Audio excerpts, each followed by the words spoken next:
तुमच्या स्वतःच्या भावनाचा खेळ तुम्हाला स्वतःच्या डोळ्याने पाहावा लागतो. हो पाहावं लागतं. एक प्रॉब्लेम कोणता असतो सगळ्यात मोठा, सासू आणि सुनाचं जमत नाही हो, आणि जमत त्यात पिसल्या कोण जात तो मुलगा, हो, म्हणजे हो तो ना. मुलगा आहे नवरा आहे एकीकडून, तो हो ना. पिसल्या जातो. त्याचं काय जातं झालं ना. वा चूक कोणाची पण असू द्या, आता त्या नवऱ्याला दुःख होतं म्हणून बायकोन बी समजून घ्यायचं, मुलाला दुःख होईल म्हणून आईन पण समजून घ्यायचं, दोघीन पण समजून घ्यायचं, घरात वादच नाही करायचा.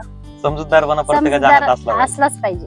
नाही ना, घर गाड असतं ते मडक्याला लागतं, हो. तर ते प्रत्येकानं समजून घ्यायचंच असतं ते. पण जर मला जास्त जर समज आले ना, तर माणसाचं जे असतं का सॉफ्ट नेचर असतं, लहान लहान पोरायचं थोडस नाही का, लय मोठं दुनिया घेणं नसतं आणि ते सुखी जीवनात असतं. तर जेवढ्या लवकर तुम्हाला समज आले तेवढ्यानंतर तुमचं ते सुख पण जातं. हो ना, तुम्हाला नाही का चेहरे समजतात लोक. चेहरे समजतात.